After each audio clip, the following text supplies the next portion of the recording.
We invite you to enter into a spirit of meditation as we share our opening words for today. May we be reminded here of our highest aspirations and inspired to bring our gifts of love and service to the altar of humanity. May we know once again that we are not isolated beings, but connected in mystery and miracle to the universe, to this community, and to each other. It's a pleasure to introduce our speaker today, Bill Patrie, who is the former Economic Development Director for the state of North Dakota, as well as the former Rural Development Director for the North Dakota Association of Rural Electric Cooperatives. Bill Patrie has a storied career, including the distinction of being the focus of the 1995 Associated Press Story of the Year, Co-op Fever. To continue that discussion, he is with us to present Co-op Fever today. Thank you, Bill. It's really fun for me to be with you, and thank you for inviting me.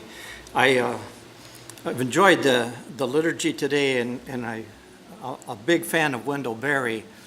I've been thinking about him a lot. My wife and I are restoring a farmhouse that I was raised in. It's in Wells County, 100 miles from here.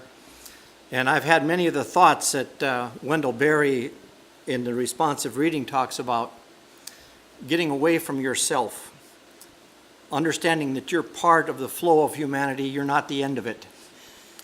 It doesn't end with us, it doesn't start with us, and so we can enjoy that journey and see the world ahead of us. The reason I'm glad to be with you is that I want to share out loud some thinking, and I understand that in today's world, thinking people represent a threat to those in power. And so you look for a safe place to share truths with each other where those truths can be useful and helpful. And the negative side of this is that there's an imposing censorship of thought. It comes from the political community, the economic community, and even, tragically, the religious community. But free speech is a priceless thing.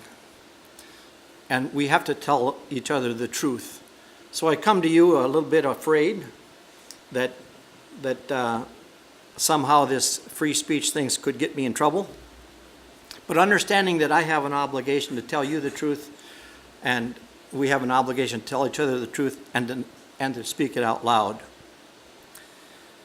I come from one of your understandings that humanist teachings which counsel us to heed the guidance of reason and the results of science and warn us against the idolatries of mind and spirit. And today I want to warn you, like an Old Testament prophet, about the idolatry of worshiping wealth. I also represent the fourth source, Jewish and Christian teachings, which calls us to respond to God's love by loving our neighbor as ourselves. Some of you will remember this when Trump first imposed his travel ban on Muslims. Jewish rabbis gathered at the airport in New York. And those courageous rabbis defended Muslims against the slander and delusion of Donald Trump, because they understood what it means to love their neighbor as themselves. That's an Old Testament concept as well as Jesus' teachings. And let us be clear to those who would observe our gathering today, that those of us in this room do love our neighbors as ourselves, not because we were told to, but because we learned to love our neighbors as kin.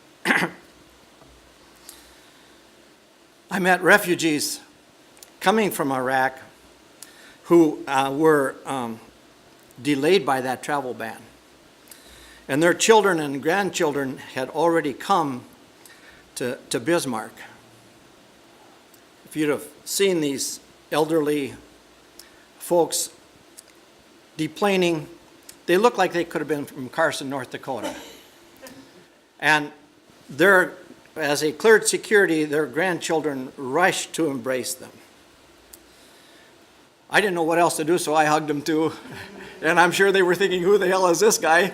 You know, what? We don't know this person. It just seemed like the thing to do. And then I kind of helped their son load their belongings.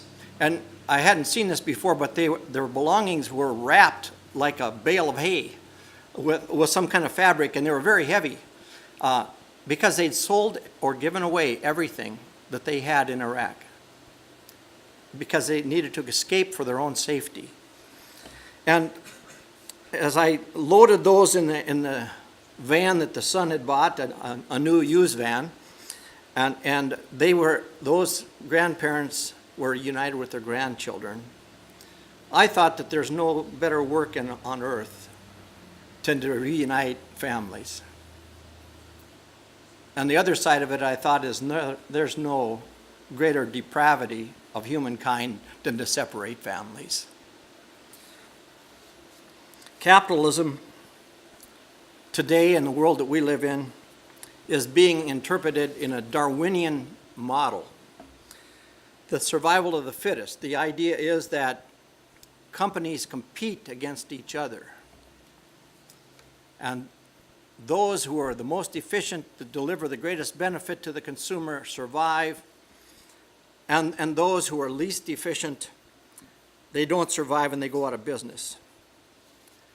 But more than a way of exchanging goods and services, capitalism in America today is our God. Materialism is what we worship. We have come to believe that stores full of material things represent our happiness. And it's a model. We can have other gods, but this God is superior to all. The gospel of material plenty. And it's based on the writings of a moral philosopher. Adam Smith was Scottish, but he was a moral philosopher. And in 1776, the year of our revolution, he wrote The Wealth of Nations. And I recently read that, The Wealth of Nations. It's interesting reading. I was struck by how common his phrases are. You kind of get mixed up between Adam Smith and the King James Bible. You know, it seems like this is something you've always heard. And you'll hear in his writings the foundational understandings that you have in the back of your head that you didn't know how they got there. They're kind of a part of how we think about ourselves. For example, he wondered what should be a minimum wage paid to a free servant. Now, in Smith's day, slavery existed. He was living and writing in England, and slavery existed, and so he's a moral philosopher, but he's a mathematician. So he calculates what should a person, he called them masters, business owners were called masters, and everybody else was servants. And there were slaves and there were free servants. He said that, well, what you'd have to figure out to pay a person to make a subsistence wage would be enough to support his clothing, this male's clothing, his household needs for shelter, for food, medical care of its equivalent, and then he would have a family. And he calculates how many children he would likely have and how many would likely reach adulthood, and a wife. And he concluded that the children and the wife would each contribute half of their costs by their own labors. So he figured the minimum wage paid should be twice the cost of caring for a slave. And as I thought about that, I thought, how do we calculate minimum wage today? Talk about housing expenses, medical expenses, right? Food. It's kind of the same formula. And say, this is what a minimum you should pay somebody who's working for you. Now, he did a lot of other things in the book. He talks about money and exchange of value.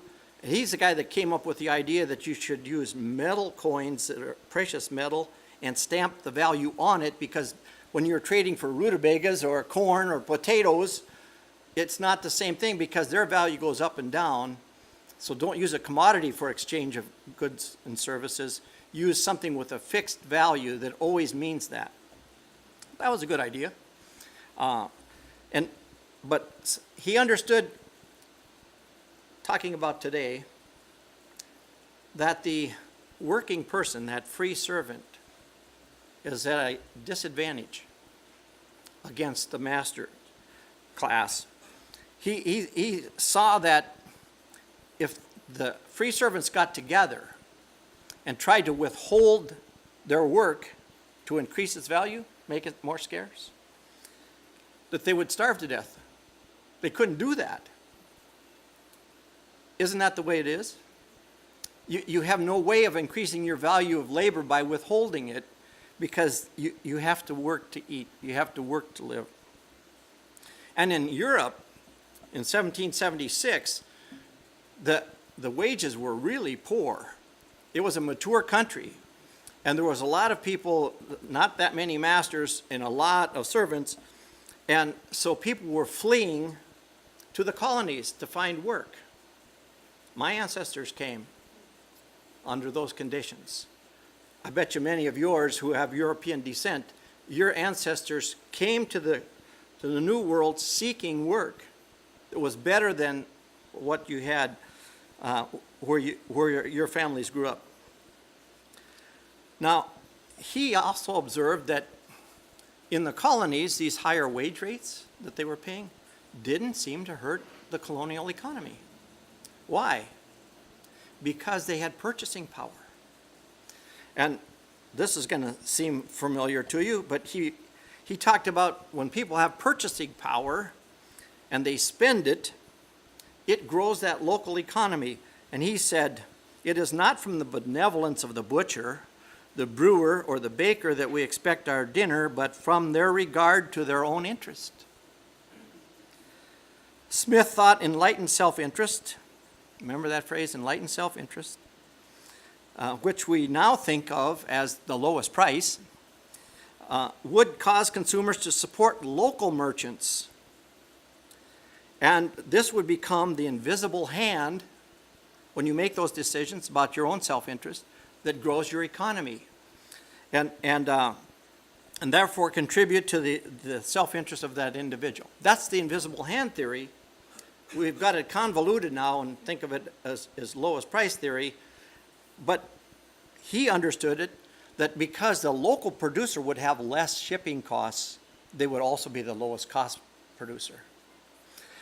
Now, he worried then, 1776, that guilds or corporations would conspire to fix prices. And remember, they had the king behind them. So the king granted charters, corporate charters, or recognized guilds. So if you were a watchmaker, there was only a limited number of you. Like a bar license, to operate a liquor license. There was a limited number so that their prices wouldn't get crushed by competition. And listen to what he said. People of the same trade seldom meet together even for merriment and diversion, but the conversation ends in a conspiracy against the public or in some contrivance to raise prices. It is impossible indeed to prevent such meetings by any law which either could be executed or would be consistent with liberty and justice. 1776 people conspired to fix prices. You don't have to point to a gas station to say, how does that work? Huh? It's pretty obvious. He was right to worry about that. Now today, corporations in America threaten cities and say, we'll leave if you don't make some concessions. They threaten to hurt their communities if their labor costs are too high. They often escape America to find cheaper labor in other places. I remember when I was in college, Flint, Michigan, I went to college in Indiana. Flint, Michigan had the highest per capita income in the United States. It was the home to executives for the car companies. And Detroit was a bustling, beautiful city. And now both Flint, Michigan and Detroit are struggling to survive economically as the pursuit of cheaper labor or cheaper inputs continue. Food companies also compete for cheaper commodities and cheaper labor.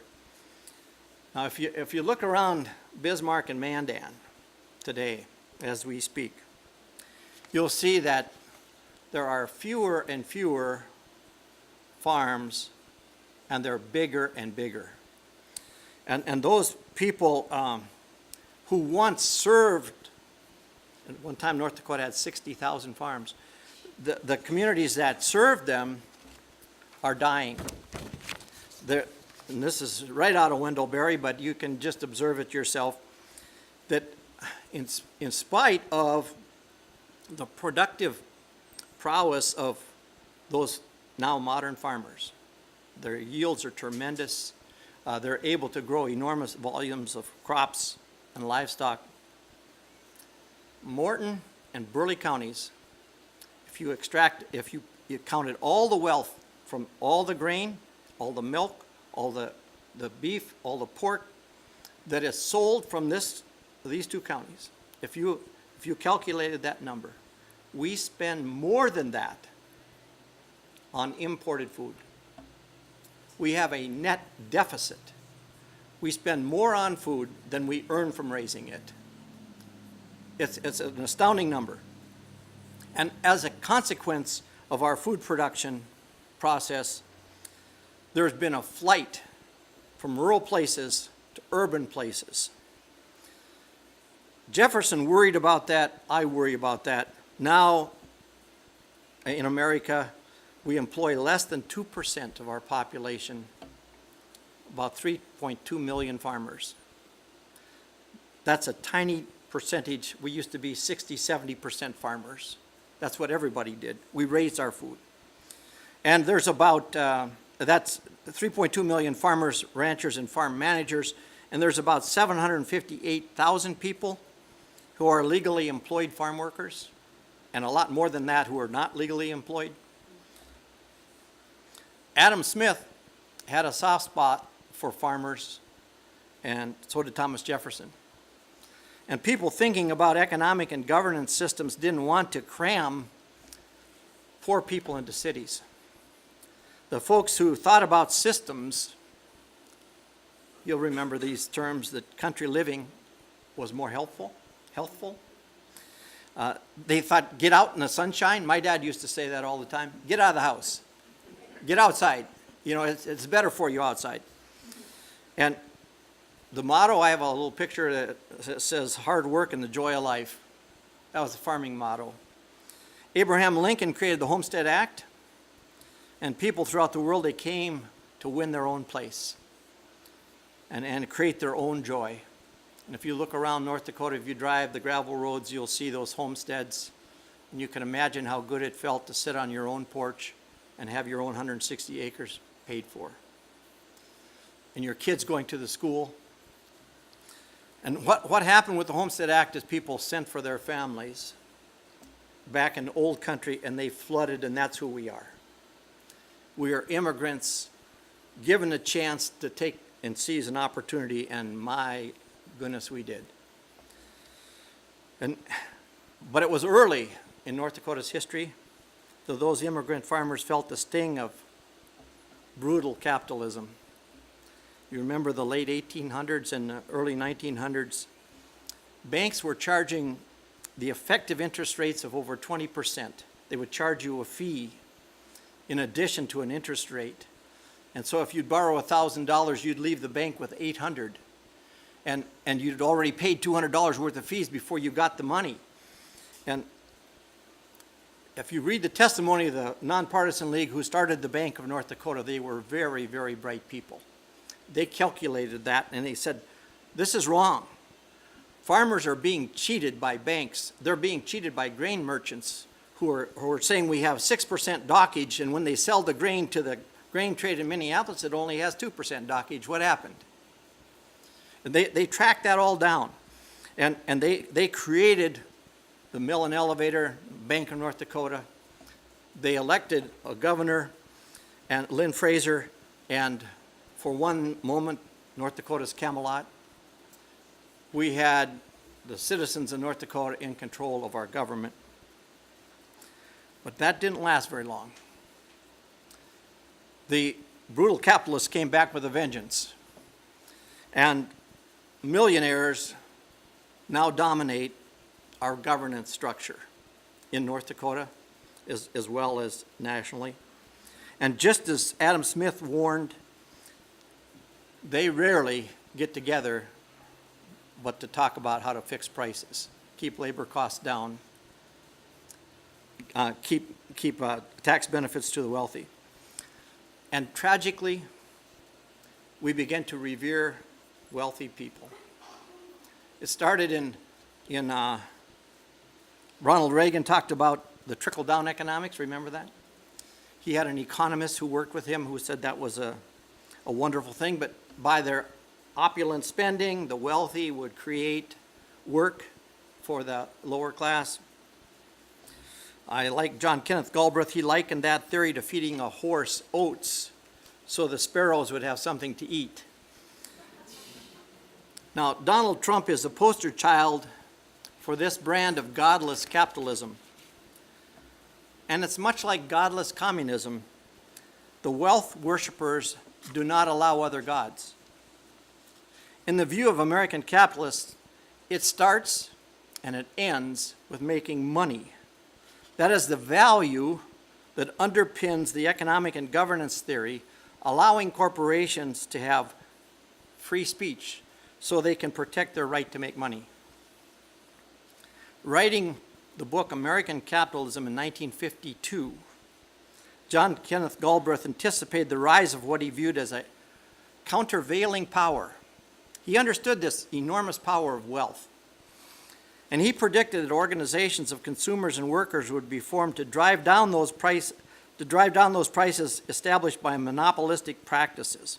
He thought that workers could organize to drive up the value of their labor. And if you remember in the 50s, labor unions were on the increase. He thought municipalities could form their own utilities. Many of them have. Los Angeles has its own electric power company. Valley City does. There's a number in North Dakota. That they would own their own water systems, of course. We take it for granted now, but that wasn't the case in Bismarck in early days. Alexander Mackenzie he delivered water to the residents.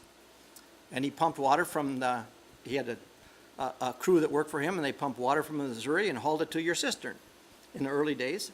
Eventually, the people of Bismarck said, enough of that. Your prices are wrong. You remember rural electrification. Some of you remember rural electrification. The investor-owned companies thought, you can't make any money serving those rural farmsteads out there. They don't have electric appliances to start with. What do they want electricity for? They can't afford to string a wire that long. And Roosevelt, with instruction from the Hoover administration who thought about this, said, what if we let those people organize themselves? Could they find a way to generate and distribute power? And my goodness, they did. And they did it wonderfully well. Phone service, I'm remodeling a house I lived in Wells County, I grew up in. I remember my mother joined the Wells County Telephone Association as a show of interest in having phone service in Wells County. We lived near the town of Bowdoin. She paid $5. She gave me the canceled check. $5 to join the Wells County Telephone Association. And sometime while I was in school, we got our first phone. That house in Wells County now has fiber optics to the door, brought by Dakota Central Telephone Cooperative. My mother started a company that now provides fiber optics, and you can't get it in your house in Bismarck. Wow. But the rural telephone cooperatives did that. Now, think about what else you could do if you thought about taking on this economy yourself. healthcare, and utility cooperatives, they buy services for their members at cost. Labor unions and marketing cooperatives sell services for their members. They sell their members labor. And it is one heck of a countervailing power.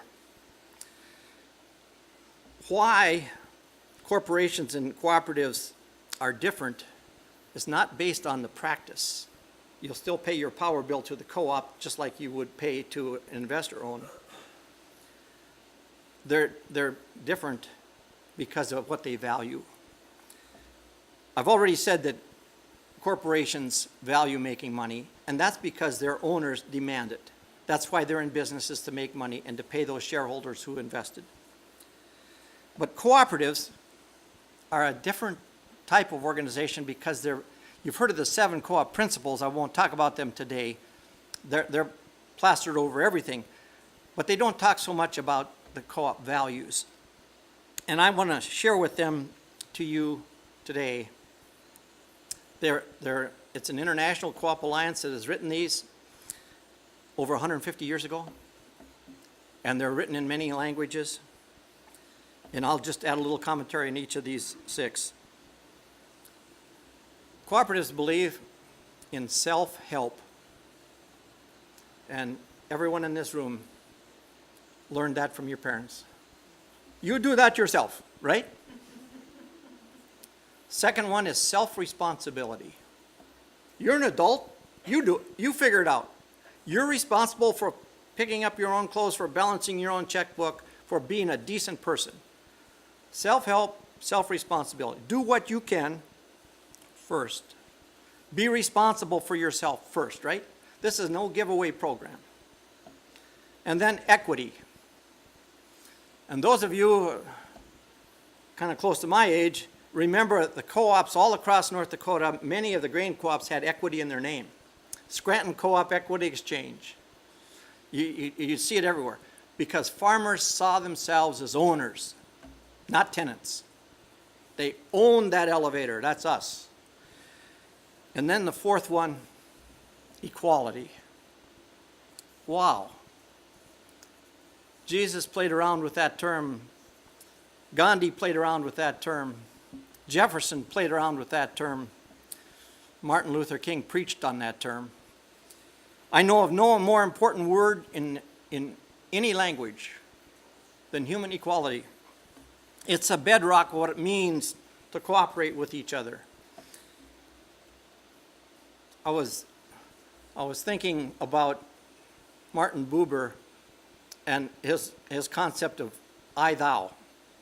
He was a Hebrew theologian, and he understood that when you saw the world, another person, as a first-person pronoun like yourself, completely independent of all others, completely worthy of this self-identification of a mature person as sacred as you are, that relationship between the I and the thou is where God lived.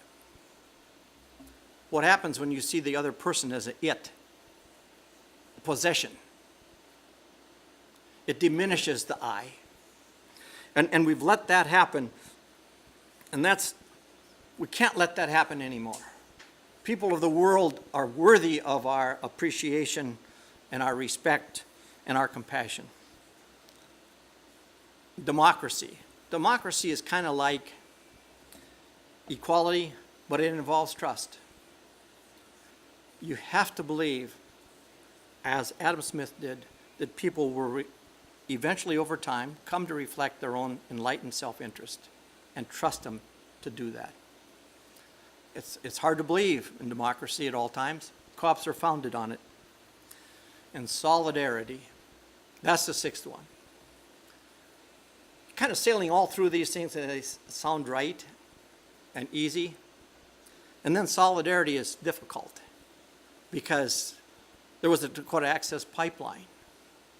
And this church and the Fargo Unitarian Church and some of us at the United Church of Christ and others, we stood in solidarity. When you stand in solidarity with people who are being oppressed, it does something to you. It's a good thing to do. You ought to do it every chance you get. stand up for people who can't stand up for themselves. We were raised that way. We were taught that way. If you saw a man beating a child, you'd step in and take the whip away. My sister's done that, you know. You stand up for people who are being abused.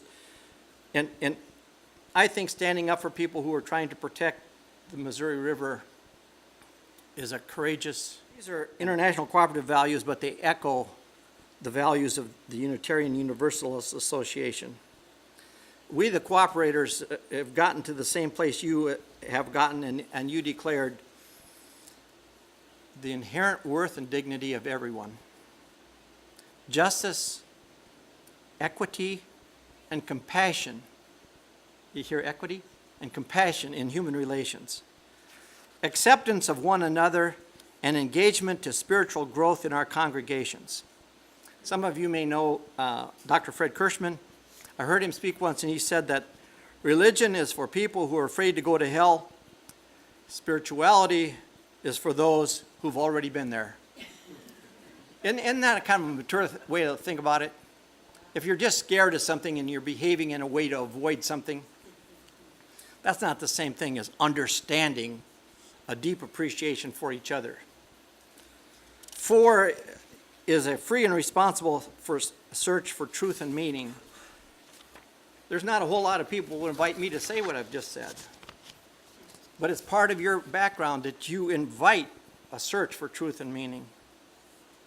Again, the right of conscience and the use of democratic process within our congregations and society at large. I was working with a Catholic church in New England, North Dakota, and the priest told me, you know, the Catholic Church is not a democracy. And I said, I understand that. I understand that. It didn't come from the same roots. We believe in democracy because we trust each other enough, we have faith in each other enough to trust the judgments of each other, and it's hard. It's really hard in this country today to remain a democracy. The 6th is the goal of world community with peace, liberty, and justice for all. When you say that Pledge of Allegiance, I think it's a command. When I say I pledge allegiance, then I have to make that flag stand for liberty and justice for all. I can't just keep saying it. And I would think that Wendell Berry would love this one. Respect for the independent web of all existence of which we are a part. Do you understand how fragile that web is? You can hardly see it. It connects us. The thing that connects us, it's transparent. And it's important that we talk about the things we value. And those things we value in common, the things we value in common, must fuel our fight to save them. It will be the fire, the energy, or the glue that holds us together. Not only is capitalism godless, it is amoral. It does not speak of a greater good or a higher calling. Capitalism can't understand poverty. It looks at poverty as an economic thing. Left to its own theory of wealth, political leaders would vote to let the market determine who gets health care, right? Talk about amoral. And I was thinking about the problem of rural people in North Dakota getting health insurance and the national debate that has been taking place for a long time now. And I thought about that rural to urban shift. And it's not just in the United States. My sister and her husband were missionaries in Kenya. Their children grew up in Kenya. And I learned from some of their experiences. And I want to just share with you about Nairobi. It's a big city. But there's a slum in that city. Listen to this. The Kibera is within the city of Nairobi in Kenya. There are approximately 1.2 million slum dwellers in the Kibera in an area of 2.5 square kilometers. 75% of the population of the Kibera are under the age of 18, and 100,000 children living here are orphaned. Due to many men still not using condoms and the availability of chenga, which is a cheap alcohol, many girls become pregnant, And at any one time, about 50% of the 16 to 25-year-old girls are pregnant. Many pregnancies are unwanted, resulting in many cases of abortion. This is today. This is about a year-old statistic. You got the picture? 1.2 million people living in 2 square kilometers. My son Ben was there, and he said it actually frightens you. You think you might not get out to see that much. Those people are living in huts, walking to jobs, living in that level of poverty. Is there something wrong with our system that we can't understand from a human point of view, that that's not a capitalist or an economic situation? We need to change the system that, on how we exchange goods and services to make it better. We have to fix that system. I would hope that capitalists looking at the working poor in Bismarck would hear a voice inside themselves to act as a human being, to eliminate this level of suffering. And you've seen it, and I see it every day. Bob Dylan asked, how many times can a man turn his head pretending he just doesn't see? Can that inner voice be heard in America today? Can you hear it? Can you hear the voice calling us to act? People's very lives depend on our action. Can the worshipers of wealth come to realize that wealth itself is a weak God? And following that God, you will live a disappointing life, and it will end badly. We've all been to the funerals that taught us that lesson. Wealth is not enough. It will not satisfy. I leave you today sure that we will meet again, that our work is to amplify the voice of human compassion, and it's just now being organized. I am confident we will overcome the censorship of political and religious establishments that values money more than people. As we forge our common strategy, I'm reminded of the words of an old nonpartisan leaguer who told me that you don't need to see eye to eye to walk arm in arm. Thank you all. Closing words today are by Wendell Berry. There are 2 sentences offered at different times by him. Whether we and our politicians know it or not, nature is party to all our deals and decisions, and she has more votes, a longer memory, and a sterner sense of justice than we do.